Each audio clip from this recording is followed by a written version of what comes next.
আসলে অনেক দিন ধরেই আমাদের প্ল্যান ছিল যে কলকাতায় গিয়ে ইকো পার্কে যাব। তো সেই প্ল্যানটা সার্থক করতে পেরেছি। তো যেখানে আমরা ছিলাম হোটেলে, সেখান থেকে প্রায় আধা ঘন্টা বা ৪৫ মিনিট দূরেই কিন্তু ছিল সেই কলকাতার অন্যতম একটা বিরাট বড় একটা পার্ক, যেটা নাম ছিল ইকো পার্ক। ইকো পার্কের অনেকগুলো গেট রয়েছে। তো আমরা যাচ্ছিলাম ৪ নাম্বার গেটের উদ্দেশ্যে, যেখানে আমরা 7 ওয়ান্ডার্স দেখার আমাদের প্ল্যান ছিল। তো সেক্ষেত্রে আমরা প্রায় আধা ঘন্টা বা ৪৫ মিনিট জার্নি করার পর আমরা সোজা চলে গেলাম, ক্যাবে আমরা বুক করেছিলাম, তো ক্যাব দিয়ে আমরা সোজা চলে গেলাম ইকো পার্ক ৪ নাম্বার গেটের সামনে। সামনের জায়গাটা দেখতে ছিল কিছুটা এরকম, খুবই সুন্দর। আর ৪ নাম্বার গেট থেকে আমরা সবার প্রথমে টিকিট গ্রহণ করলাম। এখানে পার টিকিট ২০ টাকা করে রয়েছে, এবং টিকিটটা নেওয়ার পর আমরা সোজা ভেতরে চলে গেলাম। আর এন্ট্রেন্সটা কিন্তু ছিল কিছুটা দেখতে এইরকম। আর বিশেষত্ব বলে দিই যে এখানে রয়েছে যে 7 ওয়ান্ডার্স, এটা কিন্তু খুব ফেমাস এই ৪ নাম্বার গেটে। 7 ওয়ান্ডার্স মানে পৃথিবীতে যে ৭টা আশ্চর্যজনক মানে জিনিস রয়েছে, সেগুলো কিন্তু এখানে সুন্দরভাবে রেপ্লিকা হিসেবে ফুটিয়ে তোলা হয়েছে কিন্তু এই পার্কের মধ্যে। তো সবার প্রথম দেখতে পাচ্ছ যে ইজিপ্টের যে মমিগুলি রয়েছে, ফেরাওদের যে সমাধিগুলো রয়েছে, সেগুলো কিন্তু খুব সুন্দর করে সাজানো আছে এখানে। আর যদিও আমরা রাতে গিয়েছি, তবে যদি আমরা দিনে যেতাম, অ্যাকচুয়ালি সিনারিক বিউটিটা আরও অনেক সুন্দর। এটা দিনে গেলে তোমাদের সবাইকে দেখাতে পারতাম, তবে আনফর্চুনেটলি রাতে আমরা গিয়েছি। তো সেখানে গিয়ে কিন্তু দেখতে কিছুটা এরকম ছিল। তো ভাবলাম চলো ফেরাওয়ের যে রেপ্লিকা তৈরি করা হয়েছে, ফেরাওয়ের পিরামিড, তো পিরামিডের ভিতরে গিয়ে দেখা যাক কি রয়েছে। তো সুন্দরভাবে ছোট ছোট অনেকগুলো দেওয়ালে খোদাই করা অনেক কারুকার্য দেখতে পেলাম, এবং একটা মামি দেখতে পেলাম। এটা কাঠের তৈরি, উডের তৈরি।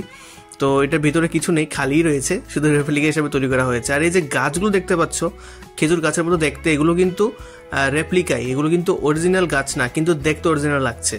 তো এখানে আসলে 7 ওয়ান্ডার্সের মধ্যে আমাদের ভারতেরও কিন্তু যে বিশেষ আমাদের আগ্রার তাজমহল, সেটার কিন্তু রেপ্লিকা খুব সুন্দর করে এখানে ফুটিয়ে তোলা হয়েছিল। তো এখানে এই দেখতে পাচ্ছ আমার পেছনে, সবটা হলো আগ্রার তাজমহল। খুব ছোট্ট জায়গার মধ্যে কিন্তু, আর খুব বড় পরিসরে দেখানো হয়েছে। জায়গাটা কিন্তু বেশি বড় না, কিন্তু এত ছোট্ট জায়গার মধ্যে এত সুন্দর করে এত বড় রেপ্লিকা তৈরি করা হয়েছে। এটা কিন্তু এখানেও একটা বিস্ময়কর জিনিস, যেটা কিভাবে এখানে তৈরি করা হলো এত ছোট জায়গার মধ্যে। তো দেখতে ভালোই লাগছিল, আর প্রচণ্ড ভিড় ছিল। আর ইভিনিং টাইমের মধ্যে যদি তোমরা যাও কেউ, তাহলে তোমরা বুঝতে পারবে যে জায়গাটা কতটুক ভিড়ে ঠাসা।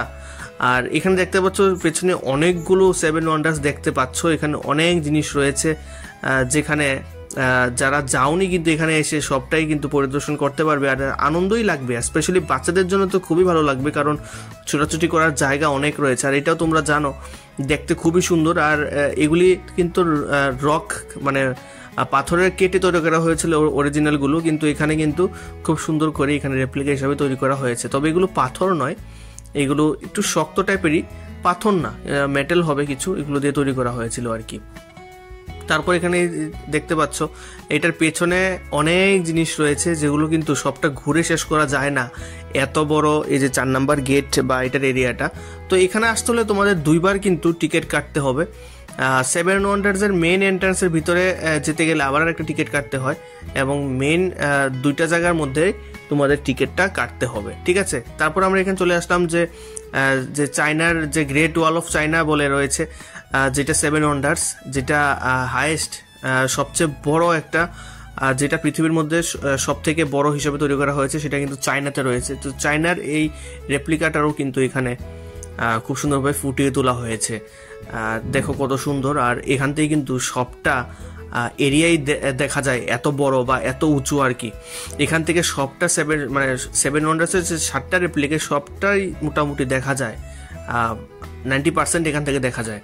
তো দেখো জায়গাটা কিছু দেখতে এরকম, দিনের বেলা সিনারিক বিউটি প্রচন্ড সুন্দর। বেরিয়ে গেলাম এবং বেরিয়ে দেখলাম ভুট্টা এখানে চলছে, ভুট্টা ফ্রাই চলছে এখানে কয়লার মধ্যে। তো আমরাও কিন্তু এখানে ভুট্টা নিয়ে নিয়েছি, এবং আমাদের এই 2-2.5 ঘন্টার কিন্তু এই যে মুহূর্তটা সত্যি খুব ভালো কেটেছে। আর নতুন কিছু জিনিস দেখারও সুযোগ পেয়েছি।